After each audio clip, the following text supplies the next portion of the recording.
With நிகழ்ச்சிக்கு உங்களை அன்போடு வரவேற்கின்றோம் நேயர்களே. கடந்த 4-5 நாட்களாக காங்கிரஸ் தேர்தல் அறிக்கை பற்றி மாறி மாறி விவாதங்கள் சரியா தப்பா அப்படின்னு சொல்லி காங்கிரஸ் தேர்தல் அறிக்கை வந்த போது விட இப்பதான் ரொம்ப விவாதங்கள் அதிகமாக இருக்கிறத பார்க்குறோம்.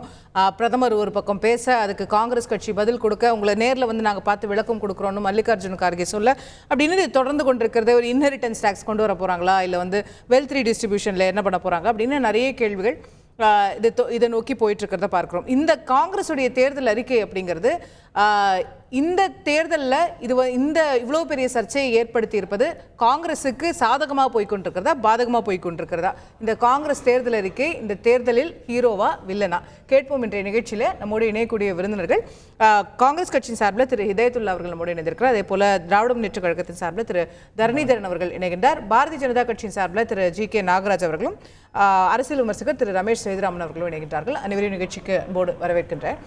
திரு நாகராஜ் அவர்கிட்ட தொடங்கலான்னு, பிஜேபியில் பயங்கரமாக விமர்சிக்கிறேன் பேருடின்னு காங்கிரஸ் தேர்தல் அறிக்கைக்கு ஒரே பப்ளிசிட்டி கொடுத்துட்டீங்களோ? எல்லாரும் இப்போ அதை தான் படிக்கிறாங்க, அதான் பேசுகிறாங்க.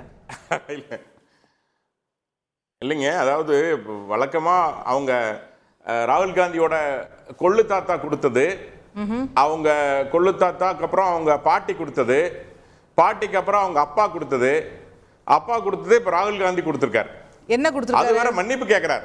சாதிவாரி கணக்கெடுப்பு நடத்தல, என்ன நாங்க மன்னிச்சிருங்க அப்படின்ட்டு கொள்ளு தாத்தா பண்ண தப்புக்கு இப்ப அவர் மன்னிப்பு கேட்கிறார். இது என்ன கொடுமைங்க? அதாவது மாசம் ஒரு வருஷத்துக்கு ஒரு பெண்களுக்கு 1 லட்சம் ரூபாய் தரங்குறாங்க. போன முறை ஒரு வாக்குறுதி கொடுத்தாரு, அதே வாக்குறுதி இந்த டைம் கொள்ளு தாத்தா கொடுத்த அதே வாக்குறுதியை போன முறை அவங்க ஆட்சிக்கு வரல இல்ல சார். போன முறை வந்து யூனிவர்சல் பேசிக் இன்கம் கொடுப்போம்னு சொன்னாங்க, ஆட்சிக்கு வரல. இப்போ வேற இப்போ பெண்களுக்கா சொல்லிருக்காங்க. இல்ல இந்த இல்ல அதாவது 33% பாஜக கொடுத்த உடனேயே நாங்க 50% அப்படிங்கிறாங்க. முதல்ல இவங்க நின்ன சீட்டுல கொடுத்த சீட்ல பெண்களுக்கு கொடுக்க முடிஞ்சதா? இவங்க 450 சீட்ல நின்னவங்க இன்னைக்கு அவங்க நிக்கிற சீட் எண்ணிக்கை எவ்வளவு? பெண்களுக்கு என்ன மரியாதை இவங்க கொடுத்தாங்க? நான் என்ன சொல்றேன்னா, ஆட்சிக்கு வர முடியாதவர்கள், இல்ல நான் சொல்லி முடிச்சிடுறேன், ஆட்சிக்கு வர முடியாதவர்கள் காமெடி பண்ணுகிற நிகழ்ச்சியா தான் நீங்க இந்த தேர்தல் அறிக்கையை பார்க்கணும். நீங்க போன ஒவ்வொரு விஷயத்துக்கு உள்ள போனீங்கன்னா அது அவ்வளவு காமெடினா, அது அவ்வளவு காமெடினா ஏன் அதுக்கு அவ்வளவு ஆவேசப்படுறீங்க? ஏன் பிரதமர் அதை பத்தியே தினம் மேடை ஏறினா காங்கிரஸ் தேர்தல் அறிக்கை பத்தி தான் பேசுறாரு? இல்லைங்க, தமிழகம் ஒரு வார்த்தை சொன்னாங்க, இந்த சதுரங்க வேட்டை மாதிரி ஒரு சினிமா படத்துல செய்வாங்களே, அது மாதிரி சதுரங்கை வேட்டை மாதிரி இந்த ஒரு நிகழ்ச்சியை நடத்துறாங்க. அது காங்கிரஸுக்கும் பொருந்தும். மக்களுடைய ஆசைகளை தூண்டுறது. அதுல வந்து காங்கிரஸ் வந்து தொடர்ச்சியா பண்ணிட்டு இருந்தாங்க. இப்ப உச்சகட்டமா போயிருக்காங்க. உச்சகட்டமா போய் மக்களுடைய ஆசையை தூண்ட பாக்குறாங்க. அந்த தூண்டுறதான் மக்களே நம்பாதீங்க, இவர்கள் ஏமாற்று பேர்வழிகள், எப்படியெல்லாம் உங்களை 60 ஆண்டு காலமாக ஏமாற்றினார்கள் அப்படிங்கறத கொஞ்சம் அழுத்தமா ஆழமா நரேந்திர மோடி அவர்கள் சொல்லிட்டு வராங்க. ஏன்னா பல விஷயங்கள் தேர்தல் அறிக்கையிலேயே இல்லாததெல்லாம் பேசுறாரு பிரதமர்ன்றதான குற்றச்சாட்டு. அதையும் தாண்டி மாடல் கோட் ஆஃப் கான்டக்ட் மீறி பேசுறாரு. இன்னைக்கு எலெக்ஷன் கமிஷன் நோட்டீஸ்லாம் அனுப்பியிருக்கு, பாத்தீங்களா?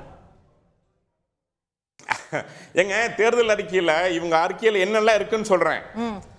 காங்கிரஸ் அறிக்கையில ஒரு சார்பு அரசியல் இருக்கிறது, சாதி அரசியல் இருக்கிறது, மத அரசியல் இருக்கிறது, இலவச அரசியல் இருக்கிறது, ஏமாற்று அரசியல் இருக்கிறது, பிரிவினைவாத அரசியல் இருக்கிறது, இன அரசியல் இருக்கிறது, மொழி அரசியல் இருக்கிறது, தாஜா அரசியல் இருக்கிறது, பாலின அரசியல் இருக்கிறது, அரசியல் வெறுப்பு அரசியல் இருக்கிறது. இல்லாத தேர்தல் அறிக்கையில் இல்லாத எந்த விஷயமே கிடையாது. அதான் பாரத பிரதமர் சொல்றாங்க தெளிவா, இவர்கள் உங்களை ஏமாற்ற பார்க்கிறார்கள். இஸ்லாமிய சகோதரர்களே, இஸ்லாமிய சகோதரர்களே உங்களை ஏமாற்ற பார்க்கிறார்கள், இவர்கள் உங்களை முன்வைத்து அரசியல் செய்கிறார்கள் அப்படின்னு பிரதமர் கேக்குறாரு வெளிப்படையா. எங்க சொன்னார் அப்படி பிரதமர்? இல்ல நீங்க அந்த அர்த்தத்தை எடுத்துக்கணும். அவங்கட்ட கொடுக்க போறாங்கன்றாரு அவர். சொல்வது இஸ்லாமிய சகோதரர்களே நான் உங்களை ஏமாற்ற பார்க்கிறார்கள் எங்க சொன்னார் அவர்? இல்லைங்க, அவங்க அப்படித்தான் எடுத்துக்கணும் மீனிங். நீங்க நேரடியா என்ன சொல்றாரு, முஸ்லிம்களை வைத்து இல்ல இல்ல இல்ல நீங்க பரிமேலழகர் ஒரே மாதிரி சொல்றீங்க, பிரதமர் சொன்னதை இப்படி புரிஞ்சுக்கணும்.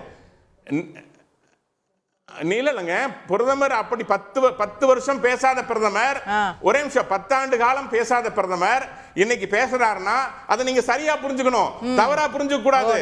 சரியா எப்படி புரிஞ்சுக்கணும்? காங்கிரஸ் இல்ல காங்கிரஸ் இஸ்லாமியர்களை வைத்து அரசியல் செய்கிறது, அவர்களை வைத்து முன்னிறுத்தி அரசியல் செய்கிறது, பிரிவினைவாதத்தை தூண்டுகிறது, நீங்க நம்பாதீங்க அப்படின்னு சொல்ல வராரு. அப்படித்தான் நீங்க எடுத்துக்கணும். ஏன்னா காங்கிரஸ் ஒன்னும் செய்யல இஸ்லாமியர்களுக்கு. என் நண்பர் வந்திருக்காரு, 10% இடஒதுக்கீடு தரேன்னு சொல்லி மன்மோகன் சிங் தலைமையில கமிட்டி போட்டாங்க, செய்யல. ஹஜ் பயணத்துக்கு ஒன்னும் செய்யல, வாஜ்பாய் தான் ஹஜ் பயணத்துக்கு கொடுத்தாரு. இதையெல்லாம் கொடுத்துட்டு தான் கர்நாடகால இஸ்லாமியர்களுக்கு இடஒதுக்கீடு கொடுத்ததை விமர்சிக்கிறீங்க.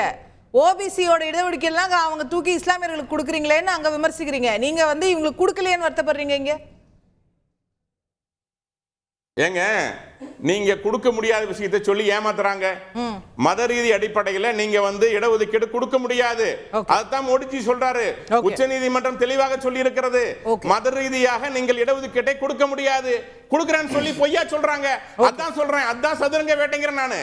சதுரங்க வேட்டையில் ஆசை காமிக்கிற மாதிரி இஸ்லாமியர்களுக்கு நாங்கள் இடஒதுக்கீடு கொடுக்கிறோம் என்று சொல்லி பொய்யை சொல்லி தவறான வாக்குறுதியை கொடுத்து ஏமாற்றுகிறார்கள். கேட்போம் திரு ஹிதாயத்துல்லா, தவறான வாக்குறுதிகளை நாங்க எக்ஸ்போஸ் பண்றோம், அதுக்காக இதை பத்தி பேசுறோம், நிறைய ஏமாத்துறீங்க உங்க தேர்தல் அறிக்கையில் என்ற. அதுக்கு முன்னால் அவர் சொல்லும்போது கொள்ளு தாத்தா, ஏன் அவங்க தாத்தா எள்ளு தாத்தாவும் இந்த நாட்டுக்கு போராடின ஒரு மோத்திலால் நேரு, அதே மாதிரி பாட்டி இந்திரா காந்தி, இவங்கெல்லாம் 150 கம்பெனிகளை, பிஹெச்எல் மாதிரி, நெய்வேலி மாதிரி, துப்பாக்கி தொழிற்சாலை மாதிரி, ஐசிஎஃப் மாதிரி, ரூர்கேலா மாதிரி, பக்ரானங்கள் மாதிரி 150 கொண்டு வந்தாங்க. இந்த 10 வருஷமா ஒன்னை கொண்டு வந்தாரா? ஒரு புல்லட் ட்ரெயின் சொன்ன பொய்யவாவது செஞ்சாரா? செய்யலை. இந்த கொண்டு வந்த அவர்கள் தான் 55 ஆண்டுகள் காங்கிரஸ் ஆட்சியில் இருந்துச்சு. அப்போ சகோதர இந்துக்களுடைய சொத்துக்களை பிரித்து அவங்க கொடுத்துருந்தா முஸ்லீம்கள் பூரா பணக்காரர்கள் ஆயிருப்பாங்க. 2005 2006 டாக்டர் மன்மோகன் சிங் பேசுனது என்னன்னா, சச்சார் கமிட்டின்னு ஒரு கமிட்டி, இந்திய அரசாங்கம் போட்ட கமிட்டி என்ன சொல்லுச்சு, இந்தியாவில் இருக்கக்கூடிய முஸ்லீம்கள் தலித் மக்களை விட மிக மோசமான நிலையில் இருக்கிறார்கள் கல்வியிலும் பொருளாதாரத்திலும் அப்படின்னு சொன்னது இந்தியாவுடைய கமிட்டி தான். அதனால தான் அவர்களுக்கு சலுகை கொடுக்கணும்னாங்க. 25 கோடி மக்கள், அதாவது 15% இருக்கவங்களுக்கு ஒரு 4% இடஒதுக்கீடு கொடுக்கலாம். ஏன்னா 25 விழுக்காடு 30 விழுக்காடு இருக்கக்கூடிய எஸ்சி எஸ்டிக்கு கொடுக்கும்போது நாம் வந்து 15 18 கொடுக்கும்போது ஒரு 4 கொடுக்கலாம்னு சொன்னதையே கொடுப்பது அழுக்கறுப்பான் சுற்றமும் சூழக்கெடும்னு வள்ளுவர் சொல்லியிருக்காரு. அதனால தான் அவங்களுக்கு புள்ளகுட்டியும் இல்லை பொண்டாட்டியும் இல்லாத ஒரு சூழல் அவங்களுக்கு இருக்கிறது. காரணம் என்னன்னா, அடுத்தவர்களுக்கு ஏழைகளுக்கு உதவுறது. சரி, முஸ்லீம்களை ஒரு பக்கம் வைப்போம். இப்போ ஒட்டுமொத்த இந்துக்களை பற்றி பேசுகிறாரு முதல்வர் ஸ்டாலின், பேசுனது அப்படியே ராகுல் காந்தியும் பேசுகிறாரு. அதாவது அனைவரையும் உள்ளடக்கி எல்லா சாதியும், உச்ச சாதிக்கும் கொடுக்கணும், மிச்ச சாதிக்கும் கொடுக்கணும்னு சொல்றது தான் ராகுல் காந்தி சொல்றாரு. ரொம்ப தெளிவாக சொல்றாரு. 90 விழுக்காடு இந்து மக்களுடைய அதிகாரம், அவருடைய கல்வி, அவருடைய வேலை வாய்ப்பை பறித்து நீங்கள் ஒரு 10 விழுக்காடுக்கு கொடுக்குறீங்க. கார்பரேட்டுகளுக்கும் அதில் கொடுக்குறீங்க. ஒரு சிலருக்கு மட்டும் ஆட்சி அதிகாரம், ஆளுகின்ற அதிகாரம், கல்வி, வைஸ் சான்சலர். அதை தெளிவாக சொல்றாரு. 650 நீதிபதிகளில் 100 பேர் தான் 90% இந்துக்கள் இருக்கிறாங்க. இப்போ இந்துக்கள் அதிகாரத்தை முஸ்லீம்கள் பறித்தார்களா, கிறிஸ்தவர்கள் பறித்தார்களா? யார் பறித்தா? பறித்தது பிஜேபி ஆர்எஸ்எஸ் கூட்டம், அவர்களை சார்ந்தவர்களுக்கு நீங்க கொடுத்துருக்கீங்க. இது மட்டுமல்ல, 200 கார்பரேட் கம்பெனி, பெரும் கம்பெனி, அந்த 200 கார்பரேட் கம்பெனிக்கு பார்த்தீங்கன்னா ஒரு கார்பரேட் கம்பெனி கூட இந்துக்களா இருக்கக்கூடிய பிசி வச்சிருக்கல, இந்துக்களா இருக்கக்கூடிய எஸ்சி வச்சிருக்கல. அப்ப நீங்க நீதிபதி நியமனத்திலயோ அரசாங்க பதவியிலயோ நீங்க இடஒதுக்கீடு இருக்கான்னு கேக்குறதுல கூட ஒரு பக்கம் இருக்கு. நீங்க கார்ப்பரேட் கம்பெனி ஓனர் எல்லாம் யார் இருக்கணும் நீங்க தீர்மானிக்க ஆரம்பிச்சீங்க. அதான் இல்ல, அதுக்கு அருமையான கேள்வி கேட்டீங்க. கார்ப்பரேட் கம்பெனிகள் 2014 நமக்கு வருமானமே வெறும் 10 லட்சம் கோடி, 11 லட்சம் கோடி, 4 லட்சம் கோடி அவங்கள்ட்ட நம்ம வாங்கினோம்.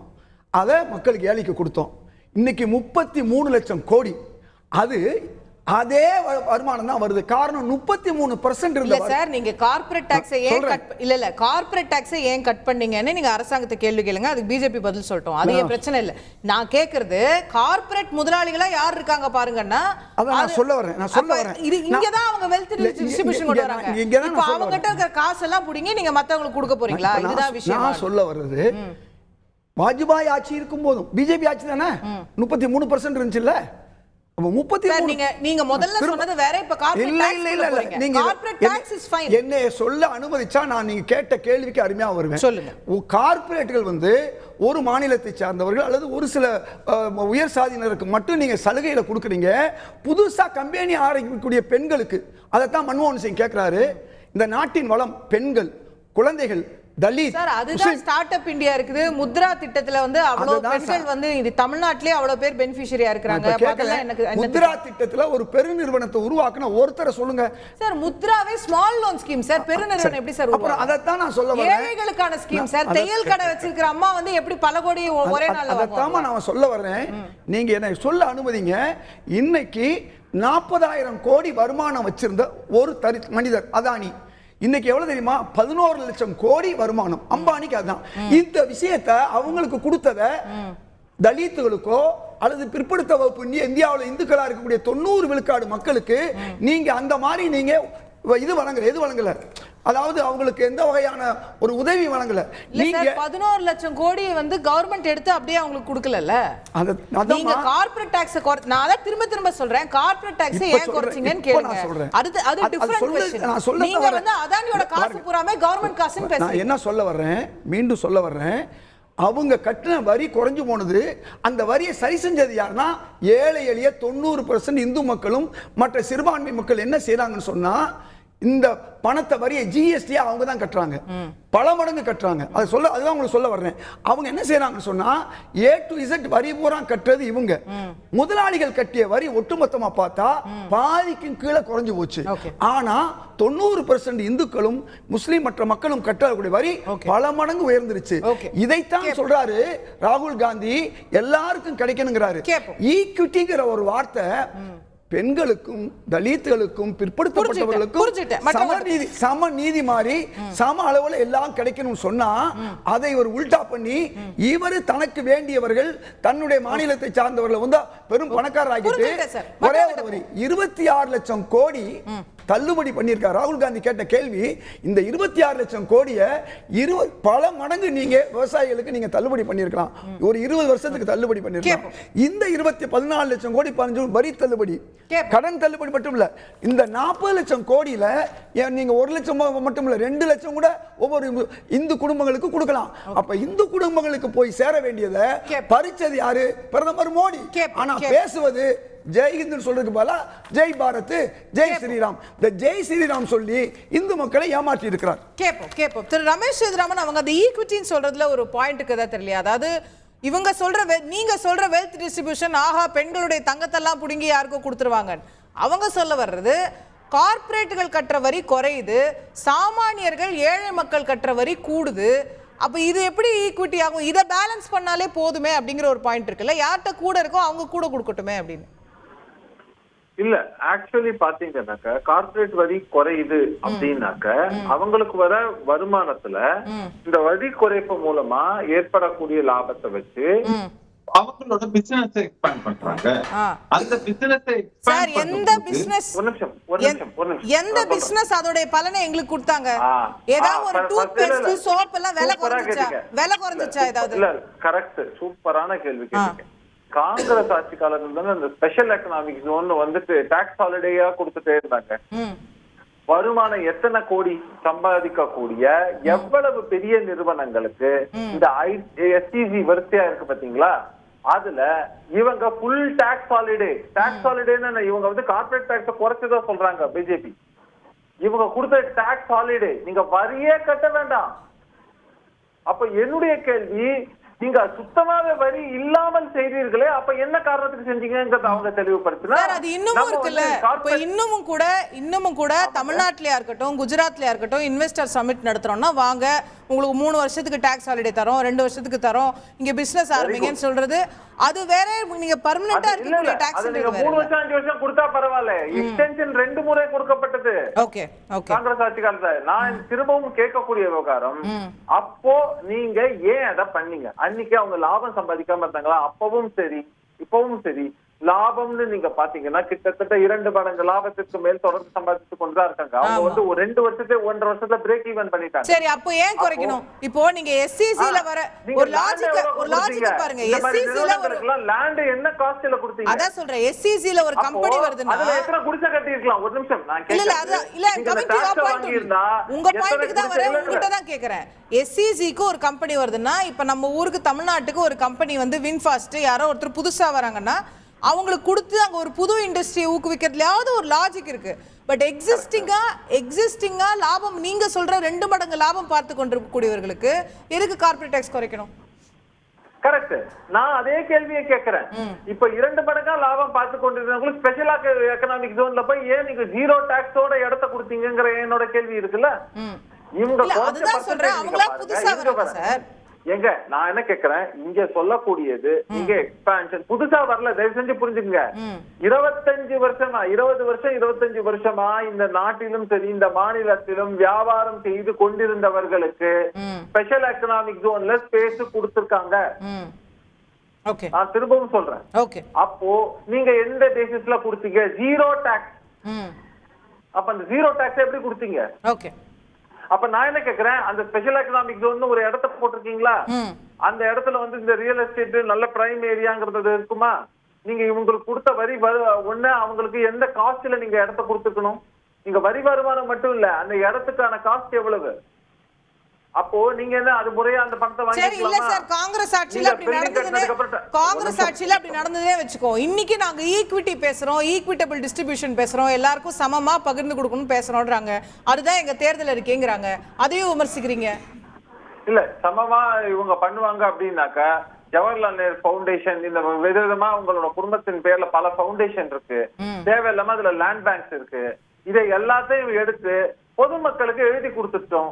பிரச்சனையே கிடையாது. ஈக்விட்டபிள்ன்றா எடுத்து கொடுத்துட்டுமே. பண்டு அதே மாதிரி வச்சிருக்காங்க.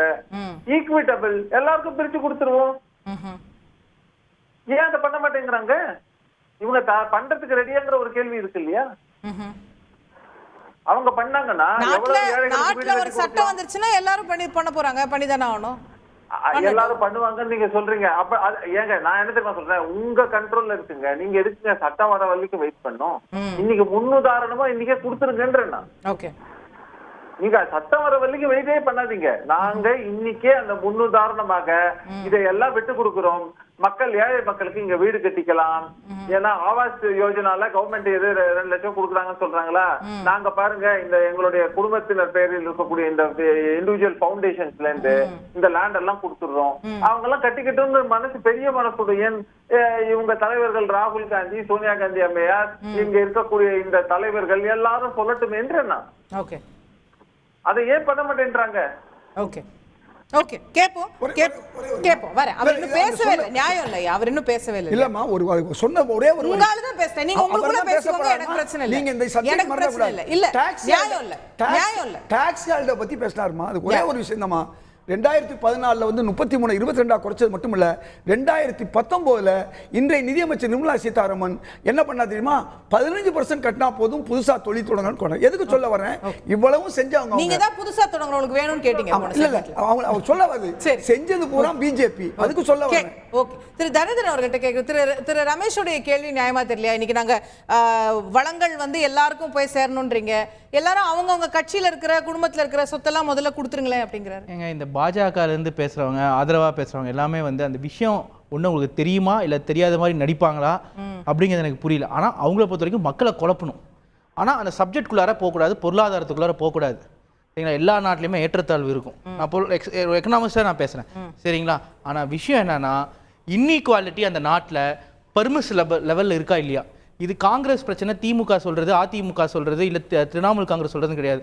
உலகத்தில் இருக்கிற பொருளாதார நிபுணர்கள் எல்லாரும் சொல்கிறது என்ன, including Thomas Piketty, world's reputed economist, அவர் ஒரு 20 புத்தகத்தை எழுதியிருக்காரு வெல்த் இன்இக்வாலிட்டி பற்றி. அவர் என்ன சொல்கிறாங்கன்னா, இந்தியாவில் இருக்க இப்போ பண ஏற்றத்தாழ்வு, சொத்து ஏற்றத்தாழ்வு வந்து ஏற்றுக்கொள்ளாத அளவுக்கு இருக்குது அப்படின்னு.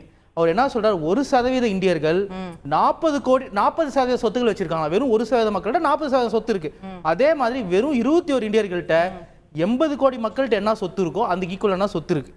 மூணாவது இன்கம் வருமானம் இருக்குது பாருங்கள். 1% மக்களோட வருமானம் வந்து 25% மக்களுக்கு என்ன வருதோ அந்த வருமானம் வந்திருக்கு. இந்த கடைசி 10 வருஷத்தில் பாட்டம் 60% மக்களோட வருமானம் குறைஞ்சிருக்கு. ரியல் டேர்ம்ஸில் அவங்களோட சொத்து மதிப்பு குறைஞ்சிருக்கு. அதுவும் நீங்கள் 60%, 50%, 40%, 30%, 20% போனீங்கன்னா அவங்களோட வாழ்வாதாரம் குறைஞ்சிட்டே இருந்திருக்கு. 10 வருஷத்துக்கு முன்னாடி 15 வருஷத்துக்கு முன்னாடி வாழ்வாதாரம் எப்படி இருந்ததோ அப்போ இருக்கிறதோட அவங்க வாழ்வாதாரம் மோசமாக இருக்குது.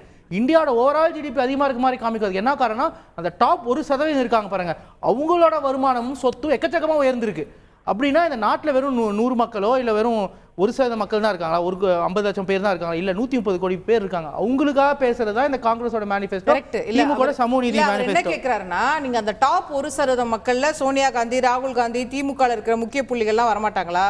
அவங்களோடதும் இது அவங்களுக்கும் இது பொருந்துமான்னு கேட்குறாங்க. அப்படின்னா வந்து நம்ம ஒருத்தவங்களோட சொத்து எடுத்துன்னு ஒன்று கொடுக்கறது இல்லை. இப்போ நார்வே தான் உலகத்துல ஈக்குவலான கண்ட்ரின்னு வச்சுக்கலாம். ஈக்குவல் கின்னி இண்டெக்ஸ் ஒன்று சொல்லுவோம். எது இன்இக்வாலிட்டியை மெஷர் பண்ணுறது. கின்னி இண்டெக்ஸ் 1னா கின்னி இண்டெக்ஸ் 0ன்னு வச்சுக்கோங்க. எல்லாத்துக்கும் சமமாக சொத்து இருக்கு.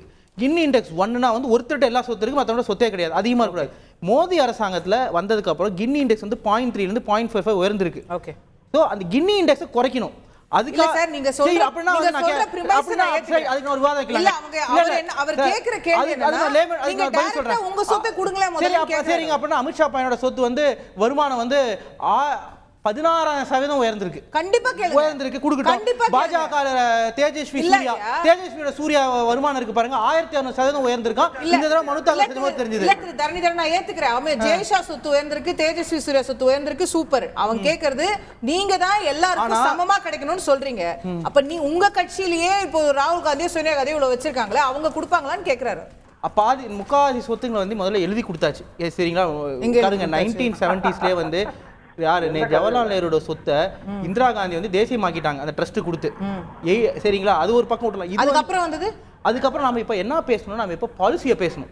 என்ன பாலிசி ஒரு அரசாங்க தேவை? எதனால இந்தியாவுக்கு கொடுத்துட்டாங்க. அன்னைக்கு கொடுத்த ஆனந்த பவனத்தையே இப்ப சொல்றீங்க. இன்னைக்கு இன்இக்வாலிட்டியை அதிகரிச்சதுங்கிறத நம்ம பேசணும். ஏன் அதிகரிச்சது? இன்இக்வாலிட்டினா என்ன? பணம் ஏற்றத்தால என்ன? ஏழைகள்ட்ட இருக்க காசு பணக்காரர்களை நோக்கி போகுது. இப்போ இந்தியாவில் இன்இக்வாலிட்டி அதிகமாக இருக்குது, பணம் ஏற்றத்தாழ்வு அதிகமாக இருக்குன்னா என்ன அர்த்தம் அப்படின்னு பார்த்தீங்கன்னா, பாட்டம் 60% மக்கள்கிட்ட இருக்க காசு வெறும் 1% மக்கள்கிட்ட போயிருக்கு. எதனால போயிருக்கு அப்படின்னு நம்ம பார்த்தோம்னா, அரசியல்வாதிகளோட சட்டங்கள். மோடி அரசோட சட்டம் என்ன சட்டம்? சார் முன்னாடி சொன்னார், கார்பரேட் வரியை 35% 25% ஆக்குனாங்க. அது மட்டும் இல்லாமல் அதனால வருஷந்தோறும் 2 லட்சம் கோடி இழப்பீடு ஏற்படுது அரசாங்கத்துக்கு. அந்த இழப்பீட்டை காம்பன்சேட் பண்ணுறதுக்கு என்ன பண்ணாங்க? அத்தியாவசிய பொருட்கள், பெட்ரோல், டீசல், கேஸ் சிலிண்டர், அதோட வரியை 300%, 900%, அப்புறம் 3 டைம்ஸ் கேஸ் சிலிண்டர் 3 உயர்த்தினாங்க. இந்த காசு யாரை பாதிக்குது? நடுத்தர மக்களை. ஏன்னா இப்போ உங்களுக்கு 10,000 சம்பாதிக்கிறவங்க 1000 ரூபாய்க்கு சிலிண்டர் வாங்கினா அவங்க வருமானத்தில் 10% சிலிண்டருக்கு போகுது. 1 லட்சம் சம்பாதிக்கிறவங்க 1000 ரூபாய்க்கு சிலிண்டர் வாங்கினா 1% தான். அது நீங்கள் அப்புறம் இரட்டி பார்க்குறீங்க அதோட விலையை அப்படின்னு பார்த்தா, ஏழைங்களுக்கு அவங்களோட வருமானத்தில் 5% போகுது, பணக்காரங்களுக்கு 0.5% தான் போகுது. ஸோ அப்படி இருக்கும்போது you are taking more money from the poor and giving to rich. அதனால தான் இந்த பணம் ஏற்றத்தாழ்வு வருது. இதை தான் நாங்கள் பாலிசி டிசிஷனில் மாற்றுவோங்கிறோம். இதை கன்ஃபியூஸ் பண்ணுறாங்க. இது பேசினாவே பாஜகவுக்கு பயம் வருது. எதனாலனா பாஜக ஏற்கிறது corporate, by the corporate, of the corporate, for the corporate தான் அந்த ஆட்சி நடக்குது. அதனாலதான் இன்இக்வாலிட்டி பத்தி பேசினாவே அவ்வளவு குழப்பம் அடைஞ்சு கன்ஃபியூஸ் ஆகி என்னென்னமோ சொல்லிட்டு இருக்காங்க. அதை கொண்டு வந்து அது மதத்தை கொண்டு வராங்க இன்இக்வாலிட்டிக்குள்ளார. அதுக்கு இதுக்கு என்ன சம்பந்தம்? எதனால அந்த அச்சம்? எதனால நம்ம ஏற்கிறது கார்பரேட்? ஓகே, கேட்போம். திரு ரமேஷ் சேதுராமன், அவங்க பாலிசி பேசும்போது நீங்க ஏன் தனிநபர்களுக்கு போறீங்க? நீங்க ஏன் இந்த மாற்றங்களை பேச தயங்குறீங்க? உங்களுக்கு என்ன பயம்னு கேக்குறேன். இல்ல மாற்று பயம் இல்ல. இவங்க பேசுறது வந்து லிப் சர்வீஸ் இல்ல. இவர் சொன்னாரு by the corporate, for the corporate எல்லாம் சொன்னாரு. சார் இப்போ உங்க பார்ட்டியை எடுத்தா நீங்களே கார்பரேட் தான் சார். பார்ட்டி டர்ன்டு கார்பரேட்டா இல்ல கார்பரேட் டர்ன்டு பார்ட்டியான்னு புரியாத அளவுக்கு தானே சார் இருக்கு இன்னைக்கு நிலைமை. எத்தனை அதாவது கான்ஃப்ளிக்ட் ஆஃப் இன்ட்ரெஸ்ட் வேற. இந்தியா முழுக்க மாவட்டந்தோறும் பிஜேபி அலுவலகம் 10,000 கோடி எப்படி வந்துச்சு? அமைதி இல்ல. எஜுகேஷனல் இன்ஸ்டிடியூஷன்ல இருந்து ஆரம்பிச்சு லிக்கர் ஃபேக்டரி வரைக்கும், ஓகேயா, குவாரியில இருந்து ஆரம்பிச்சு டிவி வரைக்கும், இந்த மாதிரி எல்லாத்துலயும் நீங்களே தானே கார்பரேட். அப்போ அதிகம் வாங்குறாங்களே பிஜேபி அந்த மாதிரி இல்ல. எலக்ட்ரல் பாண்ட்ல அதிகம் வாங்கினதுல பங்கு இவங்களும் வாங்கி இருக்காங்க. நான் ஜஸ்டிஃபை பண்ணல. யார் வாங்க இல்ல முதல்ல வந்து ஆரம்பம் தொட்டு நான் வச்சிருக்கிறது என்னோடது ஸ்டாண்ட் ரொம்ப தெளிவா இருக்கேன். என்று வந்து இது வரைக்கும் எதுவும் சேஞ்ச் இல்ல. இவிஎம் ஸ்டாண்டா இருக்கணும், எலக்ட்ரல் பாண்டா இருக்கணும். எலக்ட்ரல் பாண்ட்லாம் தெளிவா சொல்லியிருக்கேன். மக்களுக்கு டிரான்ஸ்பேரன்சி வேணும். இதுல வந்து எதுலயும் காம்ப்ரமைஸ் கிடையாதுங்கிறத நான் எல்லா விஷயத்திலும் நான் பதிவு பண்ணிருக்கேன். அப்படி இருக்கக்கூடிய நிலையில நீங்களும் வாங்கிட்டு அந்த ஆப்ஷனையும் பயன்படுத்திட்டு, ஆனா கூசாம என்ன சொல்ல வேண்டியது, நீ சட்டம் இருக்கே நாங்க அதை இது பண்றோம் அப்படிங்கிற மாதிரி தான் பேசுறாங்களே ஒழிச்சு இதற்கான முன்னெடுப்பை இவங்க என்ன எடுக்க போறாங்க? இப்ப நாங்க வாங்க போறோம் என்ன சொன்னாலும் சரி, அந்த பாண்ட் வழியா வாங்க மாட்டோம்னு சொல்ல வேண்டியதுதானே. ஓகே ஓகே திரு ஹிதாயத்துல்லா, நீங்க நிறைய விளக்கங்கள் கொடுக்குறீங்க, எல்லாம் சரி. ஆனா தேர்தல் அறிக்கை வெளியானதுலேருந்து இப்போ இது பெரிய பிரச்சனையா பிஜேபி கொண்டு போற வரைக்கும் இந்த வெல்த் ரீடிஸ்ட்ரிபியூஷன் பத்தி நீங்க சரியா விளக்குனீங்களா? ராகுல் காந்தி பேசியதுல குழப்பங்கள் இருந்ததா? இது வந்து நீங்க ஏதோ செய்ய போய் உங்களுக்கு எதிராக அது வந்து மாறி போயிட்டு இருக்கா அப்படிங்கிற ஒரு கேள்வியும் இருக்குல்ல. இன்னைக்கு வந்து பெண்களுடைய தங்கத்தை பத்தி பிரதமர் பேசுறாரு அப்படின்னா, லெட்ஸ் டாக் பிராக்டிக்கல் பாலிடிக்ஸ். அது ரெசனேட் ஆக போதா இல்லையாங்கிறத நம்ம பார்க்க வேண்டியிருக்குல்ல. அப்போ இது பிஜேபிக்கு ஒரு ஆயுதமா நீங்க கொடுத்துட்டீங்களா சாம் பிட்ரோடா பேசுனது வரைக்கும்? எங்களுடைய தேர்தல் அறிக்கை இன்றைய கதாநாயகன். அதை நாங்க விளம்பரப்படுத்துறதை விட பிரதமர் மோடி நிறைய நெகட்டிவ் பப்ளிசிட்டி. அது எப்படி நெகட்டிவ் சொல்றேன். நாங்க ஏற்கனவே செய்யலை தான். விவசாயிகளுக்கு 70,000 கோடி தள்ளுபடின்னு சொன்னோம், செஞ்சோம். ஏழை எளியவர்களும் பணக்காரர்கள் படிக்கக்கூடிய அந்த பள்ளிக்கூடத்துல படிக்கிறதுக்கு நாங்க வாய்ப்பு கொடுத்தோம். அன்னைக்கு 400 கோடி தமிழ்நாடே கட்டுது. இந்தியா முழுக்க கட்டக்கூடிய ஒரு சூழ்நிலையை உருவாக்கி ஏழை எளிய மக்களும் பணக்கார பள்ளிகளில் படிக்க வச்சோம். ரைட் எஜுகேஷன் சொன்னோம், செஞ்சோம். மட்டும் பண்ணாம விட்டீங்க. கேளுங்க, அது மட்டுமல்ல, எல்லாமே நீங்க சொல்லுங்க. இன்னைக்கு உங்க தேர்தல் அறிக்கையில பெண்களுக்கு வருஷத்துக்கு 1 லட்சம் ரூபாய் கொடுக்கணும், கல்வி கடனை பூரா தள்ளுபடி பண்ணணும், அதுக்கப்புறம் வந்து இதுல வந்து எம்எஸ்பிக்கு லீகல் கேரண்டி, சுவாமிநாதன் ஃபார்முலா படி லீகல் கேரண்டி சட்டத்துல எழுத போறீங்க. அதுக்கு எவ்வளவு செலவாகும்? நீங்க எல்லாத்தையும் பண்ணுவோம், இதை பண்ணுவோம், அதை பண்ணுவோம், எல்லாத்தையும் பண்ணுவோம். நாங்க பண்ணுவோம்னு சொல்றோம். ஆனா நீங்க லாஜிக்கலா ஃபைனான்சியலா சொல்லுங்க. எப்படி எம்எஸ்பிக்கு இன்னைக்கு லீகல் கேரண்டி கொடுத்தாலே, எம்எஸ்பி லீகல் கேரண்டி கொடுத்தாலே கிட்டத்தட்ட 10 லட்சம் கோடி ஆகும்னு பொருளாதார நிபுணர்கள் வந்து கணக்கு சொல்றாங்க. இந்தியாவுடைய ஜிடிபி 370 லட்சம் கோடி. நம்ம அதனுடைய 1% 37 லட்சம் கோடி, அல்லது நம்முடைய 26 + 14 ஜிடிபி 370 லட்சம் கோடியா இருக்கலாம் சார். நம்மளுடைய இது வரவு செலவு அவ்வளவு கிடையாது. என்ன சொல்றேன், அரசுக்கு வரக்கூடிய வரவு அவ்வளவு கிடையாது. கார்ப்பரேட்டுடைய வரி தள்ளுபடி, கடன் தள்ளுபடி சேர்த்தாலே 30 லட்சம் கோடி. இதை நீங்க செய்யாம விட்டாலே, நான் இவ்வளவு தூரம் உங்களுக்கு சொல்லிட்டு வர்றேன், எங்களால் செய்ய முடியும். ஏற்கனவே சொன்னதை செய்தோம், இப்பொழுதும் சொன்னதை செய்வோம். இப்போ ஒண்ணும் இல்லைங்க, ஏழை எளிய மக்கள் வாங்குற பருப்பு அரிசிக்கெல்லாம் 5% போடுறாங்க, சிமெண்ட்டுக்கு 28%. சின்ன வீடு கட்டுறவங்க பிராண்டடுக்கு தான் 5 சார். சொல்லவே இல்லை. நீங்க சாதாரண அரிசி பருப்புக்கு 0 சார். கிளாரிஃபை பண்ணனும்.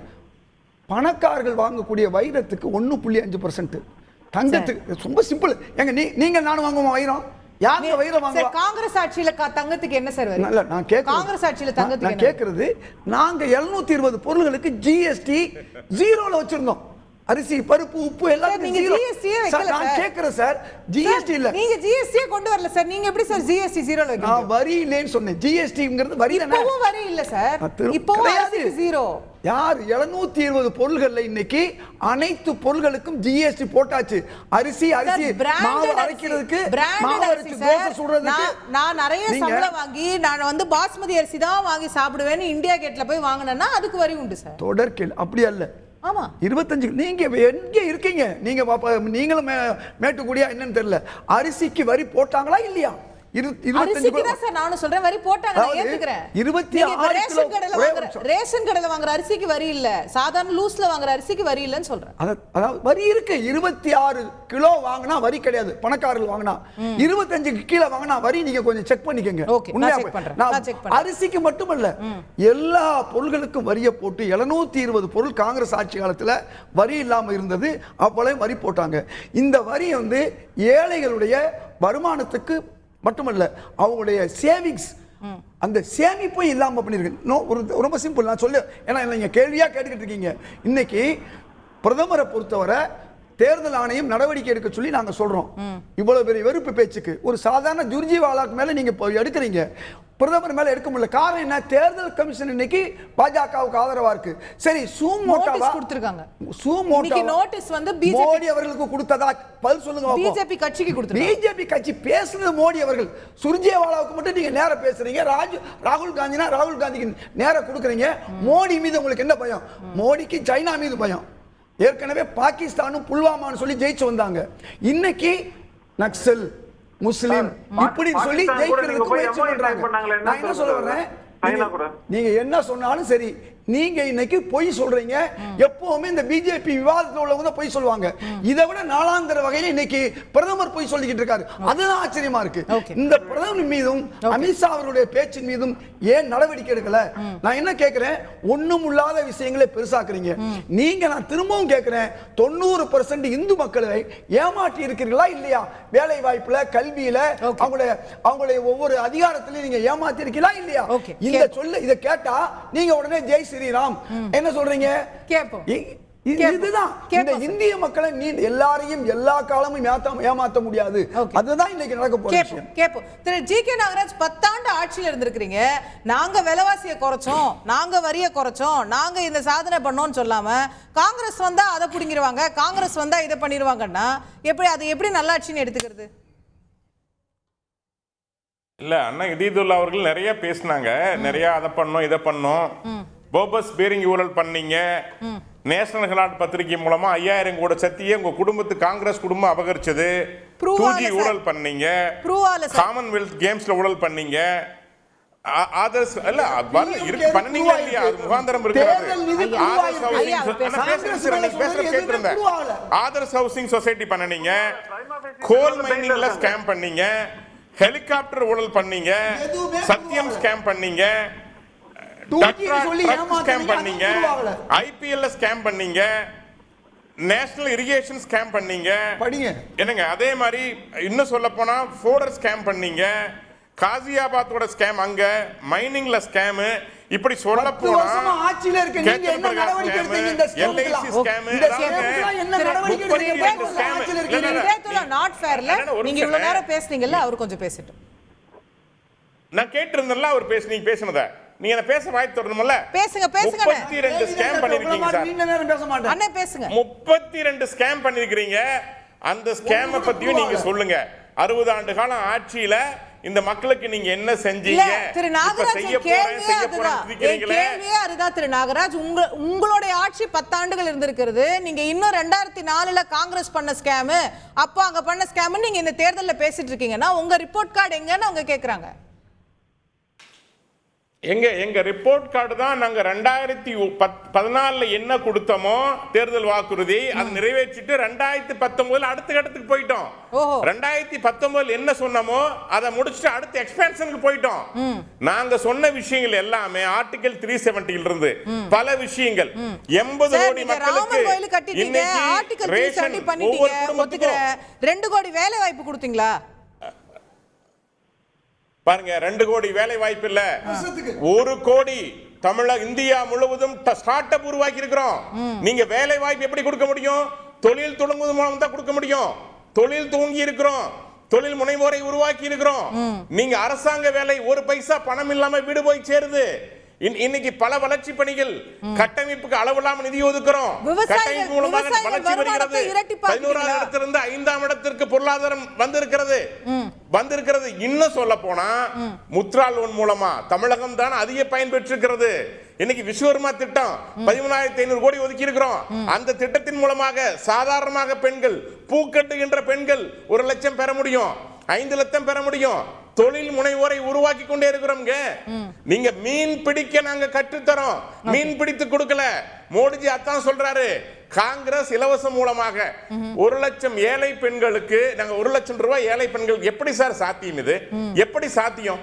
நீங்க இன்னைக்கே டெபிசிட்ல இருக்கோம். நாம சார் வருஷத்துக்கு 1 லட்சம் கோடி நமக்கு பத்தாம இருக்குது. சார் உங்க நீதி ஆயோக் தான் சொல்லுது இந்தியால 1 லட்சம் ஏழை பெண்கள்னு சொன்னா எத்தனை ஏழை பெண்கள்? அதான் சொல்றேன், உங்க நீதி ஆயோக் தான் சொல்லுது இந்தியால 5% தான் ஏழைகள் இருக்காங்கன்னு. 5%க்கு நீங்க கணக்கு போட்டு பாருங்க, கம்மியா தான் வரப்போகுது. எவ்வளவு கொடுக்க முடியும்? எங்க நிதி இருக்குது? எங்க நிதி இருக்குது?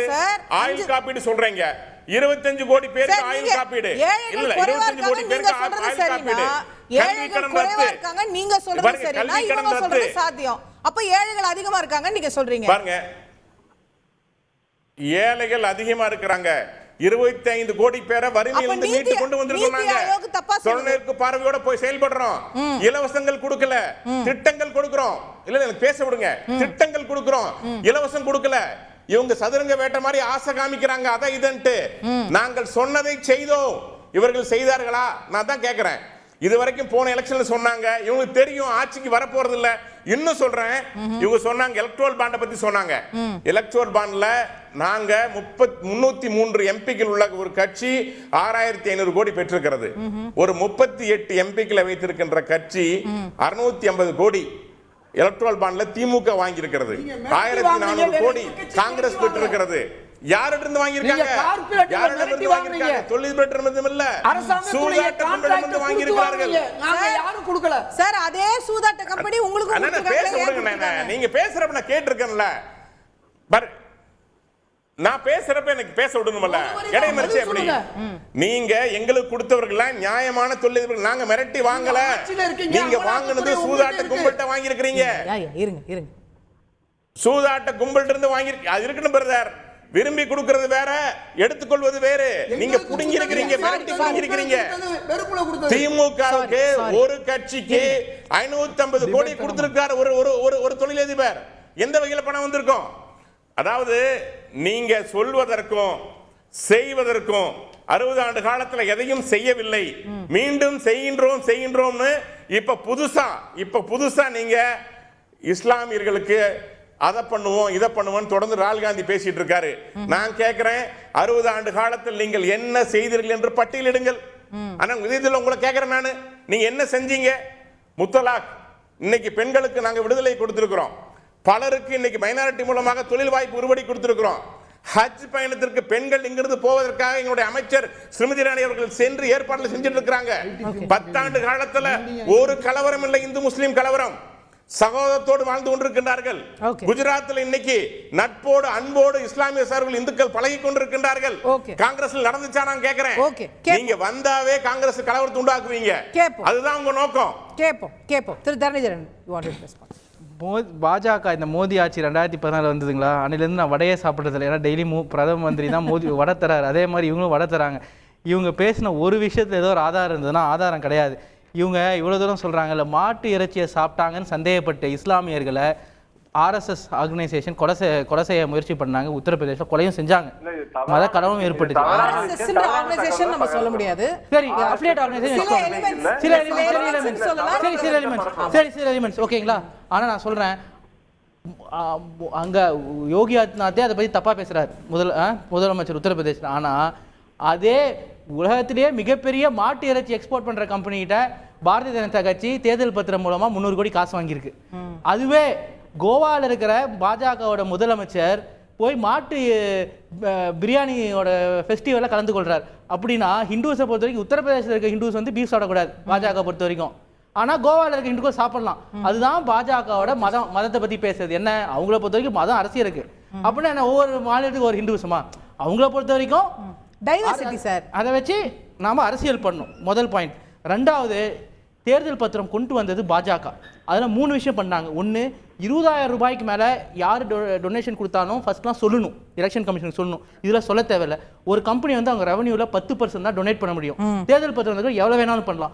3வது, செலக்டிவ் டிரான்ஸ்பேரன்சி. செலக்டிவ் டிரான்ஸ்பேரன்சினா என்ன? யார் எவ்வளோ கொடுக்குறான்னு யாருக்கும் தெரியாது, ஆனால் பாஜக மட்டும் தெரியும். இதெல்லாம் 3 டிசைன் பண்ணது யார்? ஒன்றிய பாஜக அரசு. சரிங்களா. நீங்கள் கார்பரேட் நீங்கள் வந்து எலெக்ஷனில் டிரான்ஸ்பரன்சி கொண்டு வரணும்னா ஃப்ரான்ஸ் மாதிரியோ ஸ்வீடன் மாதிரியோ பெல்ஜியம் மாதிரியோ கார்பரேட் டொனேஷனை பேன் பண்ணியிருக்கலாமே. இப்போ ஃப்ரான்ஸ்லாம் வந்து தனிநபர் வருமானம் 50,000 யூரோ. 50,000 யூரோவில் 10% தான் டொனேஷன் கேப்பு. அதுக்கு மேலே யாருமே டொனேட் பண்ண முடியாது. உங்கள் பேன் கார்டு வச்சு நீங்கள் உங்கள் பர் கேபிட்டா இன்கமில் 10% டொனேட் பண்ணலாம். இங்கே இன்ஃபினைட் அமௌண்ட் டொனேட் பண்ணலாம். அது கொண்டு வந்து யார்? பாஜக. கேளுங்க, எல்லா கட்சிகளுக்கும் என்ன காசு வந்ததோ அதோட 4 மடங்கு பாஜக கட்சிக்கு மட்டும் வந்திருக்கு. இது ஒரு பக்கம். திமுக கிடையாது.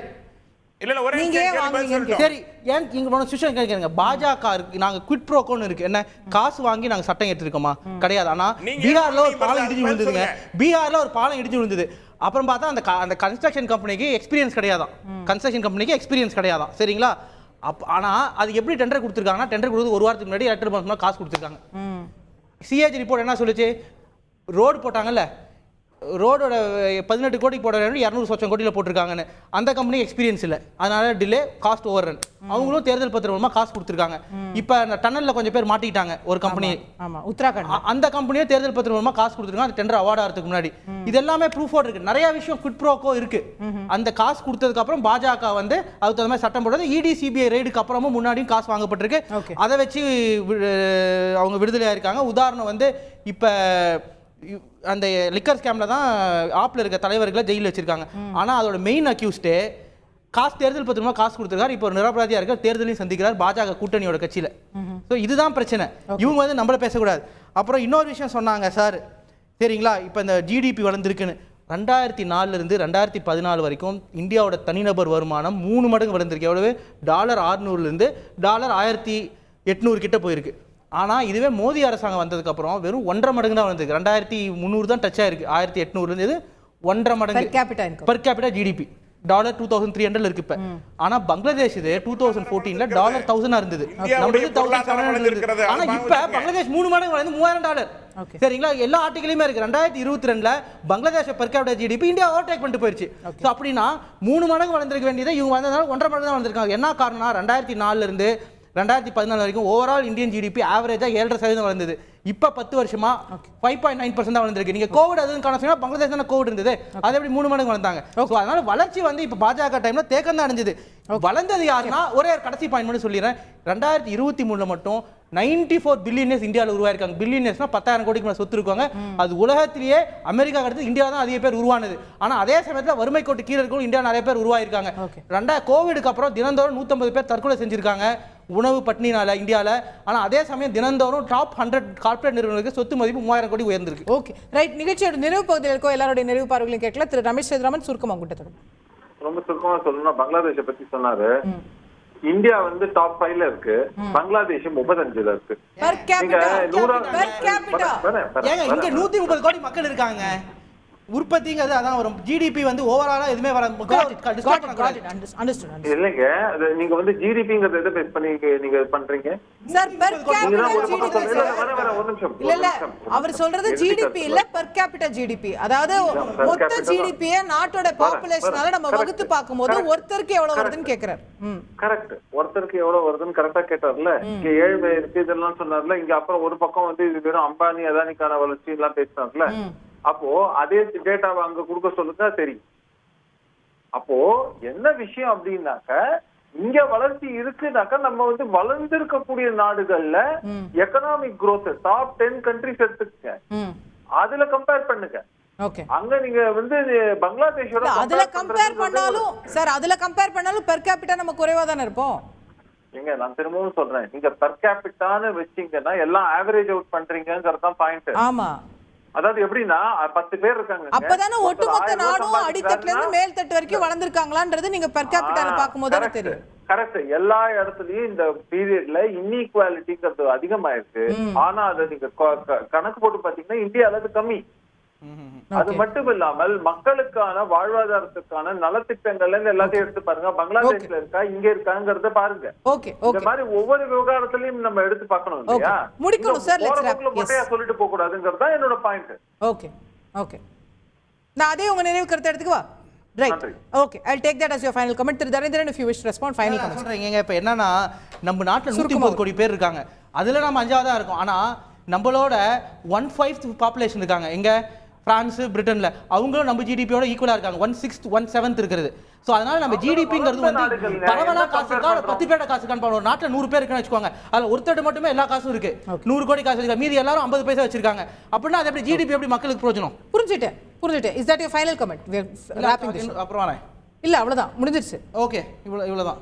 Okay, thank you. உங்களுடைய ஒன்றும் இல்லைம்மா, இன்னைக்கு தமிழக முதலுடைய பேச்சு டெல்லியில் ஓபிசிஎஸ்சி மாநாட்டில் வாசிக்கப்பட்டது. எல்லாத்துக்கும் எல்லா சாதியினருக்கும் ஈக்குவலாக டிஸ்ட்ரிபியூஷன் பண்ண மட்டுமல்ல, 1921 உள்ள இடஒதுக்கீடு தான் இன்றைக்கி வந்து எல்லாருக்கும் கிடைச்சிக்கிட்டு இருக்குது. இன்றைக்கி பிரதமர்கிட்ட போய் நான் தன்னை வந்து ஓபிசிங்கிறார், ஆனால் ஓபிசிகளுக்கு எதிராக இருக்கார். அவர்கிட்ட போய் சொன்னால் அப்போ சரி சாதிவாரி கணக்கெடுக்க எடுக்க சொன்னால் முடியாதுங்கிறாரு. சரி இடஒதுக்கீடு கொடுங்கன்னு சொன்னாலும் முடியாதுங்கிறாரு. நான் ஏற்கனவே சொன்ன மாதிரி சிறுபான்மையினருக்கு 4% கொடுக்கறத கூட இன்னைக்கு அவர் பேசியிருக்காரு. இதே இடஒதுக்கீடு இஸ்லாமிய இலக்கிய மாநாடு நான் நடத்தின மாநாட்டில் தான் தலைவர் கலைஞர் வந்து 3.5 விழுக்காடு முஸ்லீம்களுக்கு கொடுத்தாரு.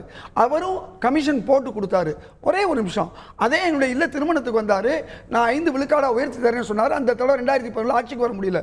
அப்ப இந்த சமூக நீதி தென் மாநிலங்களில் இருக்கிறதுனால தான் இந்து முஸ்லீம் ஒற்றுமை இருக்குது. இந்து முஸ்லீம் எல்லாரும் ஒரு ஈக்குவலான ஒரு நிலையில இருக்காங்க.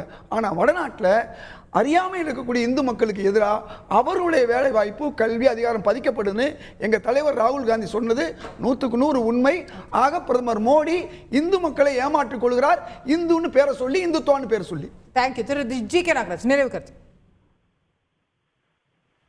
இல்ல, உங்க சாதிவாரி கணக்கெடுப்பு குறித்து சொல்றாங்க. சாதிவாரி கணக்கெடுப்பு என்பது மாநில அரசே நடத்தலாம் என்று மராட்டியா தீர்ப்பு உச்சநீதிமன்றம் தெளிவா தீர்ப்பு சொல்லியிருக்கிறது. இவங்க செய்ய மாட்டாங்க. திமுகவில் இன்னைக்கு சாதிவாரி கணக்கெடுப்பு எடுத்தா நம்முடைய தமிழக மக்களுடைய மொத்த அவருடைய சமுதாயம் சார்ந்து 1 லட்சத்தை தாண்டாது. இதெல்லாம் எதுக்கு சொல்ல வரேன்னு கேட்டா சும்மா ஏமாற்று வேலை ஒண்ணு. ரெண்டாவது, கடந்த 4 ஆண்டு காலம் திமுகவுடைய ஆட்சியில இந்தியால இப்ப என்ன பிரச்சனைனா இந்த நாட்டுல எவ்வளவு மக்கள் ஒரே நிமிஷம் பிரதர், நான் பேசுறேன், நீ சொல்ல கேட்டல நானே. சரிங்களா? இல்ல இல்ல, இதுவரைக்கும் 60 ஆண்டு காலம் ஆண்டவர்கள் 35 ஆண்டு காலம் திமுக ஆட்சி செய்திருக்கிறது. ஏன் சாதிவாரி கணக்கெடுப்பு எடுக்கலங்கறத கேள்வி. பிரதர், நான் பேசி முடிச்சேன் பிரதர். இருங்க பிரதர், நீங்க ஏன் எடுக்கலன்னு கேக்குறேன். ஏன் எடுக்கல, ஏன் திமுக செய்யலங்கறதா. இரண்டாவது கேள்வி, விலைவாசி இஞ்சியில இருந்து பருப்புல இருந்து செஞ்சது ஒன்றிய அரசு எடுக்கீங்க. சார், எல்லாரோட நிறைவு கருத்து முடிஞ்சிருச்சு. நிறைவு சொல்லிட்டு நான் நிகழ்ச்சி முடிக்கணும். அதிகமா இருக்குது. கூரை ஏறி கோழி பிடிக்காதவன் வானம் ஏறி வைகுண்டம் போனானா. தமிழ்நாட்டையே கவனிச்சுக்க முடியல, இவங்க எங்க போய் இந்தியா கவனிக்க போறாங்க. மக்கள் இவர்களை புறக்கணிப்பார்கள், இவர்கள் ஏமாற்றி பெறுவார்கள் என்று மக்கள் புரிந்து கொண்டார்கள். தேங்க்யூ. நிகழ்ச்சியின் தருணத்தை நிறைவு செய்தாக வேண்டும். காங்கிரஸ் தேர்தல் அறிக்கை ஹீரோவா வில்லனானு ஜூன் 4ஆம் தேதி தெரிஞ்சிட போகுது. அது வரைக்கும் காத்திருப்போம். நிகழ்ச்சியில கலந்து கொண்டு கருத்து தெரிவித்த அனைவருக்கும் நன்றி. பார்த்தவங்களுக்கு நன்றி.